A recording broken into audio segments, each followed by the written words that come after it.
अभी recently bank Nifty और Nifty एक डाउन ट्रेंड में रहे, जो कि हम लोग प्रीवियस सेशन में डिस्कस करके भी गए थे कि अब जो है एक बड़े डाउनफॉल की तरफ हम बढ़ रहे हैं और नए लो लगने की पूरी पॉसिबिलिटी है, जिसके लिए एग्रेसिव सप्लाई नेचर देखने को मिल रहा है, जो कि आपने बिगर टाइम फ्रेम पर देखा भी है कि प्राइस बहुत तेजी से डाउनवर्ड्स मोमेंटम कर रहा है। और जब भी प्राइस में डाउनवर्ड्स मोमेंटम बहुत एग्रेसिव होते हैं तो वो एक सेलर बिहेवियर का आइडेंटिफिकेशन है, सप्लाई का नेचर है, गिरावट डाउन ट्रेंड का वो पहचान होता है सर। ठीक है, तो उसके बिहाफ पर क्या है, हम लोगों ने पहले से अपने प्लान रखे थे कि शॉर्ट करेंगे। तो पोजिशनल ट्रेडर है वो तो आसानी से अपनी पोजीशन को बना पा रहे हैं, लेकिन जो इंट्राडे के शॉर्ट टाइम फ्रेम, छोटे टाइम फ्रेम के ट्रेडर हैं, उनको तकलीफ क्या आ रही है इस टाइम पर कि एग्रेसिव सेलिंग की अप्रोच में क्या होता है कि डाउन साइड मोमेंटम बड़े एग्रेसिव होते हैं। जैसे कि इस तरीके का मोमेंटम विद इन 3 आवर 23,960 का इंडेक्स जो लो लगा गया 23,500। ठीक है, यहां से गिरावट की शुरुआत हुई 24,600 से, जो डायरेक्टली लो लग गए एक बिना किसी रिट्रेसमेंट के, बिना किसी पुल बैक के 24,150 लग गए। तो ऐसे मोमेंटम में एंट्री छूट जाती है और ये लगता है कि जो 2 घंटे पहले प्राइस 200 रुपए ऊपर सेल करने का मौका मिल रहा था, अब वही प्राइस हमको दोबारा से 200 रुपया 300 रुपया नीचे सेल करने का मौका मिल रहा है।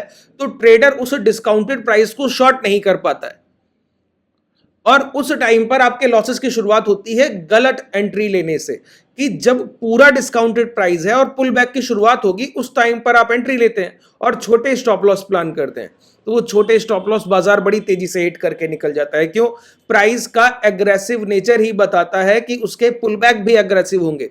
अगर कोई मोमेंटम डाउन साइड एग्रेसिव है तो उसके पुल बैक भी बहुत एग्रेसिव होते हैं। कितनी बार मैंने आपको एक कोट में ये चीज समझाई है, price is just like a spring. एक स्प्रिंग पर आप जितना प्रेशर डालिएगा, अगर धीमा प्रेशर डालिएगा उसके अपोजिट डायरेक्शन में बस उतना ही स्ट्रेच आएगा, लेकिन अगर आपने पूरा इसको स्क्वीज कर दिया, पूरी तरीके से इसको संकुचित कर दिया, तो वो उतनी ही तेजी से पुल बैक करेगा और पूरा ओपन होने की कोशिश करेगा उतने ही एग्रेसिव नेचर में। ठीक है, तो वही प्राइस का एक बिल्कुल सिमिलर तरीका है मोमेंटम करने का। जितनी तेजी से गिरावट कीजिएगा पुल बैक भी उतनी शार्प आएगा। जैसे अगर एग्जाम्पल के लिए बोला जाए तो कल मॉर्निंग का पहले 10-15 मिनट 20 मिनट का कैंडल का फॉर्मेशन मैं आपको दिखाऊं। देखिए, ये इस तरीके का बिहेवियर कि आप उसको एग्रेसिवली बड़े गैप डाउन के बाद आपने डिहाई तक नहीं ब्रेक करने दिए, तो प्राइस ने जैसे ही एक लो लगाया यहां पर, और लो लगाने के बाद विन 1 से 2 कैंडल के अंदर प्राइस ने देखिए 23,900 से क्या हाई लगा दिया 24,064। ये एग्रेसिव पुल बैक है। एग्रेसिव पुल बैक का रिजल्ट भी उसके अपोजिट डायरेक्शन में सेलर का बिहेवियर तो एग्रेसिव है ही सर। तो आज के सेशन में हम समझेंगे कि निफ्टी 50 और बैंक निफ्टी या सेंसेक्स, कोई भी जब आप इंडेक्स को ट्रेड कर रहे हो तो आपकी एंट्रीज कैसे परफेक्ट हो, जबकि प्राइस का वॉलेटिलिटी अपने पीक पर हो, चरम सीमा पर हो, इंट्राडे में 1.5, 2, 3% के करेक्शन आए और उस टाइम पर भी आपकी एंट्रीज परफेक्ट हो। ये आपको समझने की पूरी एक, देखिए जब तक आप इन चीजों पे काम नहीं करेंगे ना तब तक आपको कोई बेनिफिट नहीं होगा। मैंने कई बॉलिंजर बैंड और एटीएमआ की सीरीज में कई सारे तरीके आपको बताए हैं प्राइस को आइडेंटिफाई करने के। आप उस पर काम करके तो देखिए सर, कितना बेहतरीन काम करती हैं वो चीजें। लाइव मार्केट में बैठिए उसके साथ। ठीक है, अभी और समझा रहा हूं एक एक। देखिए, मल्टीपल कंफर्मेशन को जो ट्रेडर समझ गया, मल्टीपल कंफर्मेशन क्या होता है सर? मल्टीपल कंफर्मेशन एक ही ट्रेड को एग्जीक्यूट करने से पहले जब आपके पास 3 से अधिक कारण हो, मोर देन 3 रीजन, कि मैं इस ट्रेड को एंटर क्यों करने जा रहा हूं, मोर देन 3 रीजन, 3 से अधिक कारण जब आपके पास होंगे तो आपके गलती की संभावना ना के बराबर होगी। दूसरी बात, कभी भी डिस्काउंटेड प्राइस को सेल नहीं करते। एक मोमेंटम चल रहा हो उसमें कभी एंटर नहीं करते। एक मोमेंटम हायर साइड चल रहा हो उस ट्रेंडिंग मोमेंटम में, राइडिंग में एंटर नहीं करते हम लोग। ठीक है, प्राइस को क्लैरिफाई करते हैं उसके बाद वहां पर एंट्री करते हैं। तो अब समझने की कोशिश करेंगे कि कैसे हम अपने परफेक्ट एग्जीक्यूशन करें इस रिसेंट मार्केट कंडीशन जैसी है और जैसे डाउन ट्रेंड अभी चल रहे हैं इस तरीके की मार्केट में। सबसे पहला काम जो हम लोग यूज करते हैं अभी तक, वो क्या यूज करते हैं सर? बॉलिंजर बैंड यूज करते हैं और 8 मूविंग एवरेज, 8 का औसत यूज करते हैं। ठीक है, अब जरा 8 मूविंग एवरेज को अच्छे से विस्तार से समझने की कोशिश कीजिए जरा, कि मूविंग एवरेज और प्राइस के बीच में जो संबंध है वो क्या है, वो समझने की कोशिश कीजिए। एक लाइन मैं आपको बोलता हूं, प्राइस और मूविंग एवरेज के बीच का कोरिलेशन सबसे पहला तो ये है कि या तो प्राइस चलकर आएगा औसत के पास या औसत चल के जाए प्राइस के पास। बात क्लियर हुआ? अब ये कैसे संभव होता है जरा वो समझिए। पहले एक एक विस्तार से समझिए, लॉजिक्स को क्लियर कीजिए, उसके बाद प्राइस पे आइए और फिर देखिए कैसे चीजें परफेक्शन से काम करती हैं। पहला काम है कि कैसे प्राइस का जो एवरेज है या तो वो एवरेज प्राइस के पास आए या प्राइस चलकर एवरेज के पास जाए। दो ही तरीके से परफेक्ट एंट्री का संयोजन मिलता है सर, ठीक है। बाजार में कभी भी कितना भी वॉलेटाइल मार्केट हो जाए, इस पॉइंट को कोई प्राइस नहीं नकार सकता, क्योंकि भाव का औसत ही उसकी सबसे बड़ी सच्चाई है सर बाजार में। देखिए यहां पर अगर कोई प्राइस अभी 50,000 या लेट्स एग्जांपल की 52,000 ट्रेड कर रहा है, 52,000 के भाव पर अभी हम ट्रेड कर रहे हैं, 52,000 का स्पॉट प्राइस है बैंक निफ्टी का, और जब 52,000 का स्पॉट प्राइस है उस टाइम पर 8 SMA 8 का सिंपल मूविंग एवरेज जो ट्रेड कर रहा है वो ट्रेड कर रहा है 52,300 पर एवरेज आ रहा है। तो कैसा प्राइस दिखेगा बताइए? प्राइस कुछ इस तरीके से दिखेगा। ये कैंडल्स बन गई हैं आपकी यहां पर, ठीक है, ये कैंडल्स बन गई हैं आपकी, और ये आपका एवरेज हो गया सर।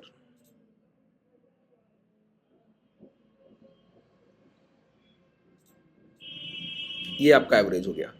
अभी क्या है कि प्राइस का लास्ट स्पॉटेड प्राइस है 52,000, जो कि ये क्लोज किया है यहां पर 52,000, ठीक है, और ये है 52,300। अब मैंने आपको क्या बोला, या तो प्राइस चलकर जाए एवरेज के पास या एवरेज चलकर आए प्राइस के पास। जितने भी हम डिसीजन लेते हैं ना, वो प्राइस और एवरेज जब एक दूसरे के पास होंगे उसी टाइम पर लेंगे। उससे पहले कोई डिसीजन हम लोग नहीं लेते। उससे पहले सिर्फ हम लोग प्राइस को लेकर एक क्लैरिटी रखते हैं कि हमको करना क्या है। जैसे अभी डाउनफॉल का बाजार है, 2 सेशन पहले जो हम लोगों ने सेशन किया, मैंने आपको बताया बड़ी प्रॉफिट बुकिंग आने को है। ऐसे टाइम पर सिर्फ शॉर्ट कीजिए 2 कॉन्जिक्यूटिव। कल मैं उपलब्ध नहीं था तो कल मैंने आपका कोई सेशन नहीं किया, प्रीवियस अपने लर्निंग्स को रिवाइज किया। तो देखिए एक बिल्कुल क्लियर बात मैंने आपको बोली कि सिर्फ शॉर्ट करने की कोशिश कीजिए। पहले से माइंडसेट क्लियर है कि बेचना है, लेकिन किस भाव पर बेचना है वो तय करेगा recent live market. Live market में आपका प्रैक्टिस वो तय करती है। अब 52,000 का बाजार है सर, 52,300 का औसत है। अब बताइए सेलर अगर कोई बिकवाली करेंगे अपने औसत भाव पे करेंगे कि औसत भाव से दूर करेंगे? नहीं करेंगे ना। तो अभी डाउन ट्रेंड चल रहा है, ऐसे टाइम पर कोई शॉर्ट फॉर्मेशन नहीं। अब 2 काम हो जाने दीजिए, या तो एवरेज आ जाए प्राइस के पास या प्राइस चला जाए एवरेज के पास। अच्छा पहली कंडीशन समझते हैं, कंडीशन 1 कि कैसे कोई प्राइस एवरेज के पास जाएगा या एवरेज प्राइस के पास आएगा। तो एवरेज प्राइस के पास कैसे आएगा सर? एवरेज जो है वो चलकर प्राइस के पास कैसे आएगा? और वहां पर हम मल्टीपल कंफर्मेशन करेंगे, वो करेंगे वॉल्यूम के इंडिकेटर से, ठीक है। एक एक पॉइंट को बहुत ध्यान से सुनिएगा, बहुत सारी चीजें सीखने के लिए। यहां पर क्या है कि क्लोजिंग आपकी 52,000 मिली। अब औसत अपना डाउनफॉल में है, क्यों? पिछली क्लोजिंग हुई होगी 52,100, अगली हुई 52,050, ये हुई 52,000 और औसत है 52,300 पर। अब इस कैंडल की क्लोजिंग अगर 52,000 की है तो 52,000 की क्लोजिंग का मतलब क्या है? ये नेक्स्ट कैंडल, इस कैंडल का एवरेज क्या लेगा? 52,000। तो 52,300 और 52,000 का एवरेज क्या आएगा? 52,150 के पास आएगा सर, ठीक है। ऐसे अगली कैंडल फिर अब प्राइस गिरावट बंद कर देगा। ऐसे टाइम पे क्या करेगा? डाउनफॉल बंद कर देगा। एक कैंडल बनाएगा और अगली कैंडल दोबारा आकर, जैसे अगली कैंडल क्लोज किया 51,950, तो अगली कैंडल आके क्लोज करेगा 51,100।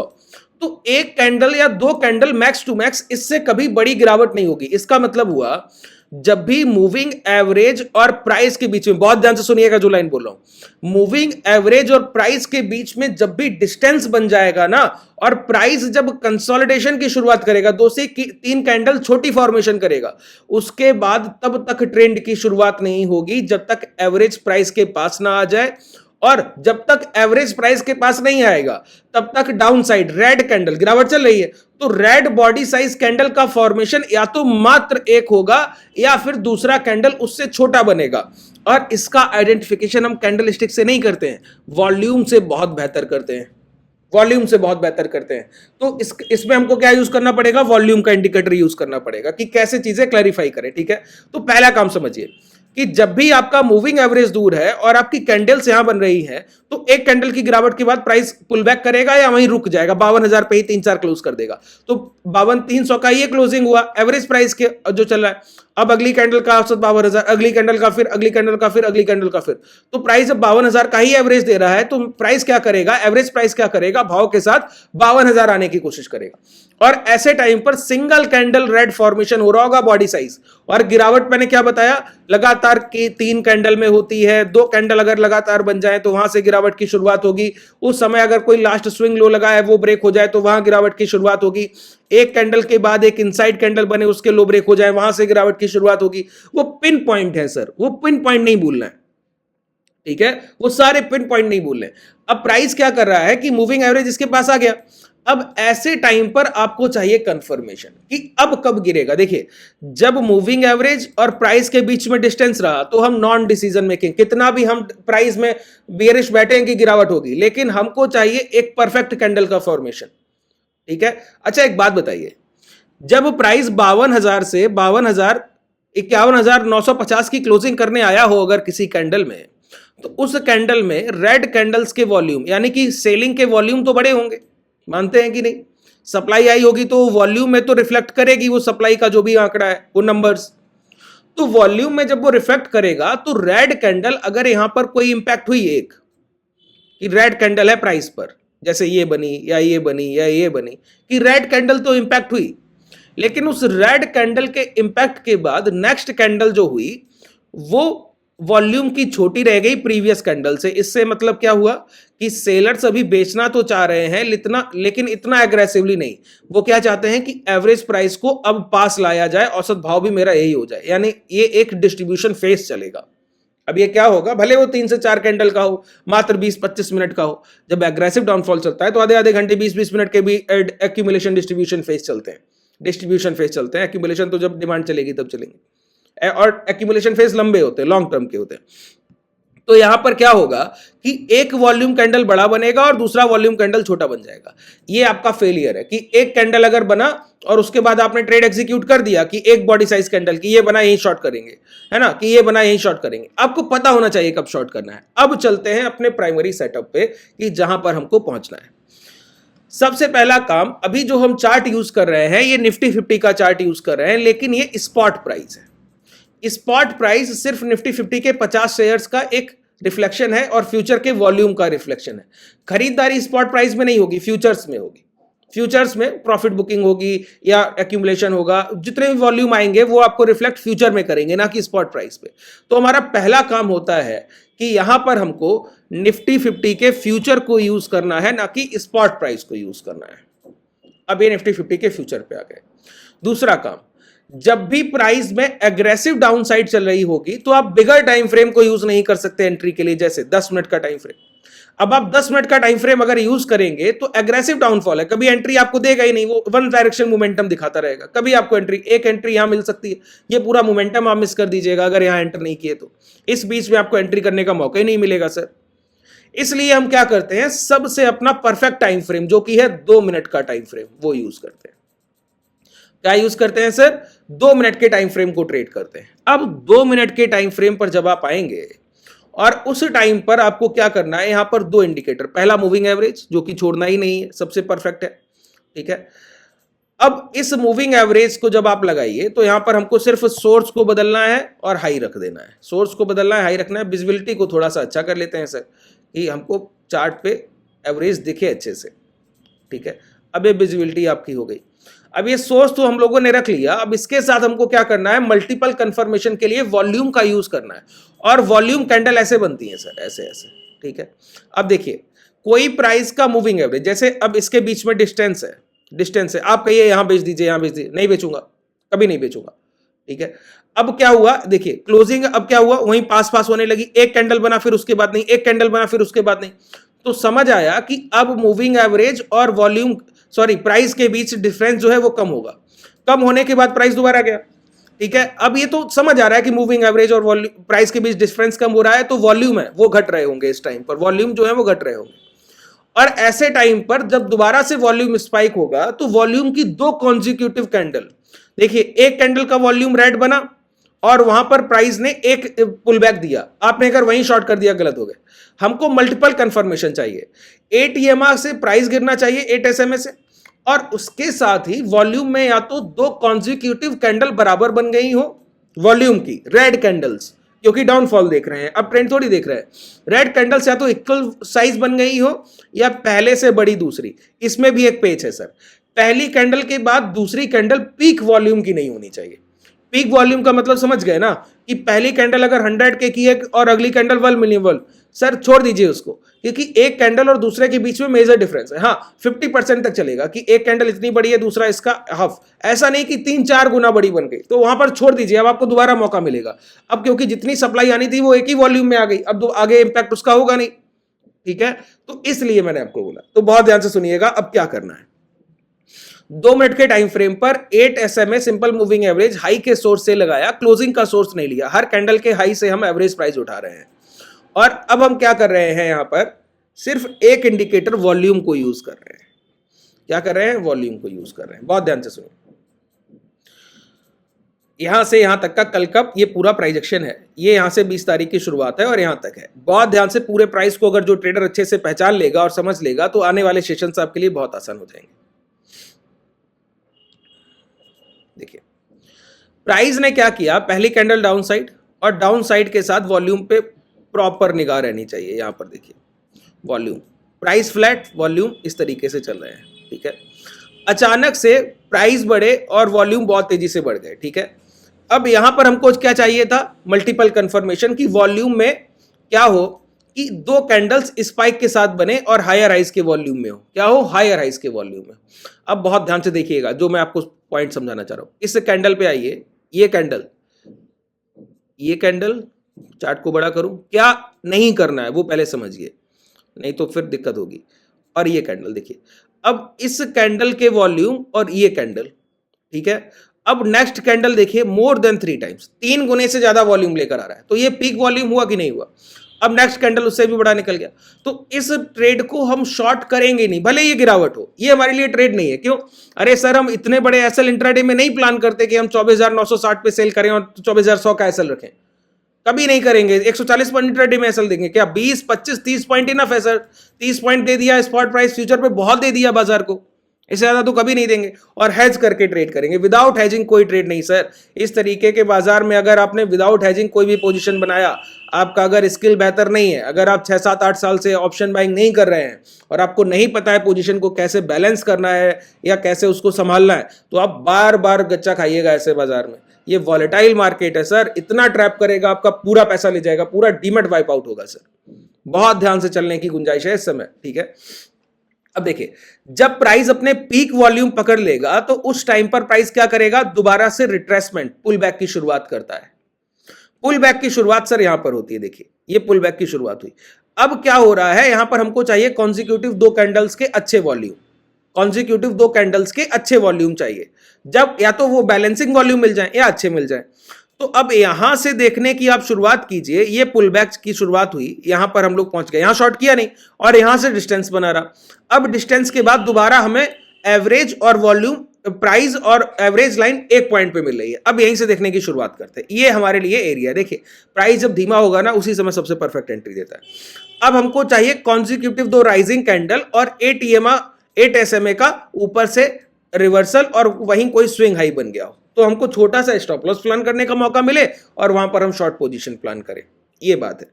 देखिए प्राइस यहां पर नीचे आता है, नीचे आने के टाइम पर देखिए एक वॉल्यूम का कैंडल अच्छा और उसके बाद डिक्लाइनिंग वॉल्यूम। अब यहां पे दोबारा प्राइस ऊपर गया, नीचे आया, नीचे आने के टाइम पर देखिए ये स्विंग हाई निकले और ये स्विंग हाई यहां पर इसके ऊपर से प्राइस शॉर्ट कर रहा है, जो भी मॉर्निंग का ये प्रीवियस डे क्लोजिंग, ये तो हम लोगों ने पहले से आइडेंटिफाई किया 2 सेशन पहले कि प्राइस अपने प्रीवियस डे क्लोजिंग से सप्लाई उठाकर डाउनफॉल में जा रहा है। ये पिछले 2 सेशन पहले मैंने आपको बता दिया था, ठीक है। बहुत अच्छे से इस पे मैंने विस्तार से एक सेशन किया है बैंक निफ्टी का, उसको देखिएगा जाके, समझ आ जाएगा। प्राइस का रिपीटेशन इसी पे चल रहा था रिसेंट टाइम पे। अच्छा अब देखिए यहां पर कोई भी वॉल्यूम में 2 कॉन्जिक्यूटिव कैंडल, ये 2 कैंडल हमको मिली, पहली 2 कैंडल हमको ये मिली, देख रहे हैं ये 2 कैंडल।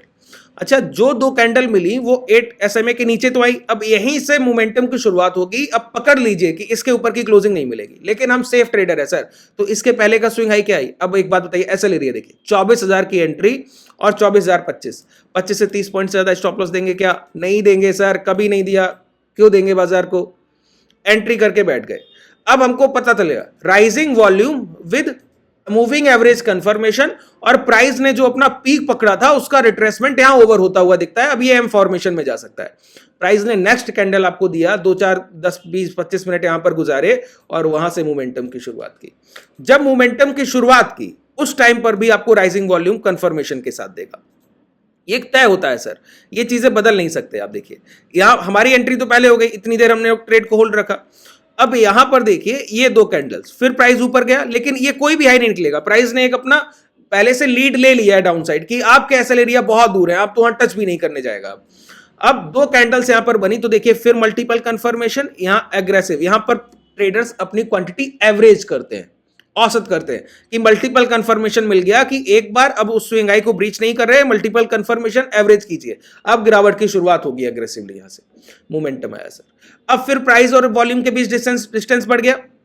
अब देखिए कौन सी कैंडल को नहीं ट्रेड करना है, ये एक कैंडल और उसके बाद ये पीक वॉल्यूम कैंडल। अब यहां जो ट्रेडर शॉर्ट करेगा वो फंसेगा ना, यहां जो शॉर्ट करेगा उसका तो पैसा जाएगा, उसने पीक वॉल्यूम कैंडल को ही नहीं समझा। कौन बचेगा बताइए? अब बचेगा राइजिंग वॉल्यूम कैंडल सर। जो राइजिंग वॉल्यूम के परफेक्शन को समझते हैं ट्रेडर वही बचेंगे, बाकी तो नहीं। ठीक है, तो इस पॉइंट को बहुत ध्यान से सुना कीजिए कि हम लोग क्या ट्रेड करने जा रहे हैं। अब दोबारा प्राइस वहीं जाता है, वहीं से दोबारा ये देखिए अब अच्छे कैंडल्स मिल गए। फिर यहां पर देखिए एक कैंडल और उसके बाद यहां पर ये शॉर्ट। अब यहां पर देखिए डिक्लाइन है।